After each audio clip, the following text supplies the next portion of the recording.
No early release. I'm going through an epilepsy diagnosis. I'm having seizures in my sleep. I slept through a therapy appointment. Oh, are you shocked by this? Are you surprised? I have watched you since you come into this program. You think you're better than the other women in the program. You're about to get the wake-up call of your life, Abigail. I'm talking. I can't explain No, I don't need it. I don't care what you want. Okay, go ahead, Ab. Go ahead. Let's see if we... A 23-year-old woman faced court after being arrested for 3 DUI-related incidents in just over a year. In the latest case, prosecutors said she was driving the wrong way on I-75, one of the busiest highways in the region. Despite being given the opportunity to enter a treatment program, she returned to court with multiple alleged violations. Walking into Judge Shackelford's courtroom appearing confident, she soon discovered the hearing was about to take a serious turn. Let's see how it unfolded. All right. So I saw you, Abigail, on the 10th. And on the 10th, I let you turn yourself in for a day next door. I let you turn yourself in because I care more about your job than you do. So then the day after that, I do this on Tuesday. You miss your guidance, your therapy appointment on Thursday. And then you miss your appointment with Kara yesterday. And it's like I don't know what you were thinking. Abigail, we've had trouble with you since you came in. It's not use violations. Oh, are you shocked by this? Are you surprised? Well, you should not be.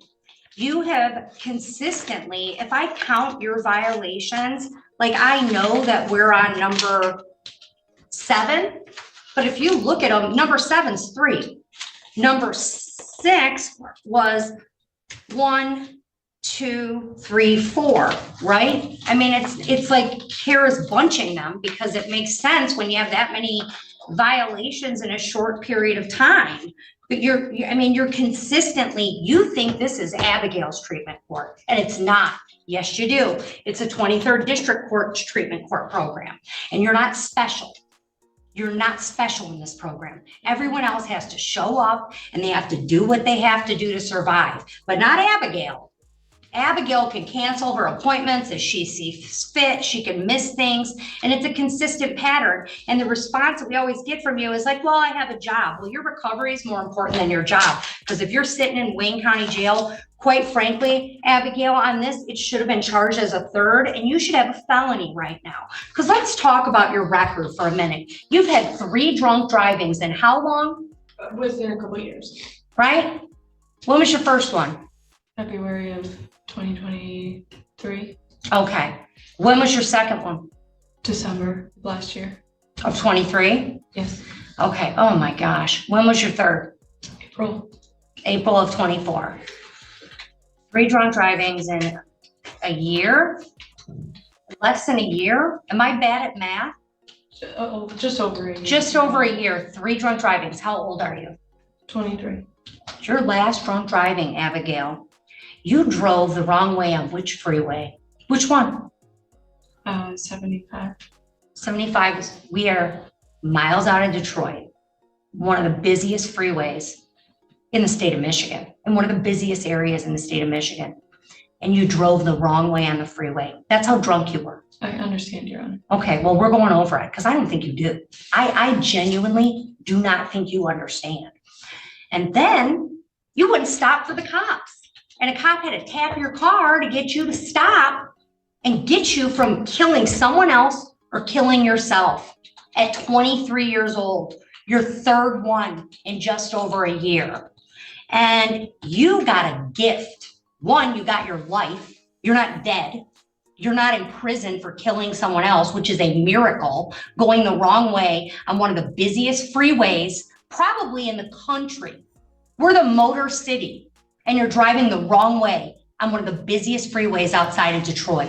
Then you get the benefit somehow of, instead of having a felony, you get the benefit of getting a misdemeanor for this. And in exchange, you have to do a treatment court program. That's the thing. And you should have been doing prison time. You should have been, or at least significant jail time. And you were given a gift. and you have squandered it. I have watched you since you come into this program. You think you're better than the other women in the program. It's clear to me. You think that, well, I'm going to start sponsoring someone, and you have all this time for all of these other activities. You don't have time to show up and do the things you have to do to stay out of jail. Having grown up not far from I-75, I know how dangerous that highway can be. Even routine traffic can be unpredictable. So the idea of someone allegedly driving the wrong way there at night is incredibly alarming. It's fortunate that this case didn't end in an even greater tragedy. What stood out to me most was the courtroom attitude. At just 23 years old, she's still young, but multiple DUI arrests in such a short period raised serious concerns. Treatment programs are valuable opportunities, and many people work hard to qualify for them. When someone appears not to take those opportunities seriously, it's understandable why the court will be concerned. Judge Shackelford seemed focused on accountability while still giving her a chance to change course. Grab your popcorn, because this next part is where the hearing becomes especially intense. And I've had it. You're about to get the wake-up call of your life, Abigail. I'm talking. I'm about to give you the wake-up call of your life, okay? Because have you ever been to Wayne County Jail? No. Okay, you're about to go in just about 3 minutes. But let me tell you something. I have been to Wayne County Jail. I've been to Wayne County Jail a lot. I was there when I was a defense attorney, and I was there when I was a prosecutor. And it is not a nice place. It is not a pleasant place. And me giving you a day next door is not teaching you anything. I need you to understand you are looking at months in jail. Months. And quite frankly, even at their new facility, probably one of the grossest jails I've ever been in. And with people who are sitting in jail, awaiting trial or sentencing on pretty significant crimes. And you'll probably think you're better than them. And you're not, Abigail, because that's where you should be. So you are getting the wake-up call of your life. You're going to sit down in the Wayne County Jail. What's your rec? 3 days. 5 days. You're doing 5 days in the Wayne County Jail. You got nothing else to do? Forget your job, forget everything else, Abigail. I want you to understand this. I want you to really reflect on the next 5 days. I want you to sit there and think, is that the life you want? Or do you want to comply? I'm talking. You can either comply with this program and get it together, or you can go do your 90. It makes no difference to me. I prefer you be here. I prefer you get the help you need, because whether you realize it or not, you have a problem, and you belong in this program more than a lot of the other women that are here, because what you have done on these 3 offenses is abysmal. It's terrifying. You're doing your 5 days at the Wayne County Jail. I'm writing no early release. You're gonna really reflect. You'll be out for Christmas. My gut tells me to give you 7, and I don't know that you deserve that yet. You're going in right now. You'll get out in 5 days. No early release. I can't explain the... No, I don't need it. I don't care what you want. Okay, go ahead, Al. Go ahead. Let's see if we can get you up to 7 days. Tell me what you got. I mean, if it's not gonna matter, it doesn't. Does my face look like it's going to matter? No, it really doesn't. I had a lot of really nice things to say about the program. I really appreciate being here. I understand that what I did is absolutely horrible. I feel awful about it every single day. I'm haunted by it, honestly. You should be. And I feel really, really grateful to be in this program and to have the opportunity to work towards a better life versus just incarceration. And I feel really grateful for treatment. Well, show up and do the program or go sit in jail. That's your option. I was And when you throwing come up back- all week. I haven't eaten in 6 Abigail. days. That's why I missed on Wednesday. Abigail, listen to me. I'm going through an epilepsy diagnosis. I'm having seizures in my sleep. I slept through a therapy appointment, and I have a text from Josh that says any day that we need Zoom, we can use it. And then I showed up.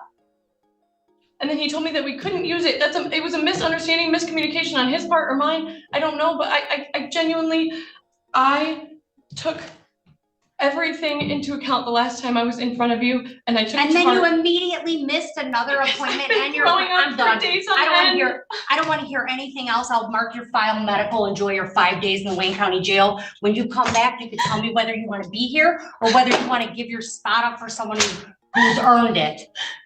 You want to set a hearing date for the? I don't care about the other violation, dismiss it. All right, come on up. I need to give you your appeal rights. Ice, you're all set.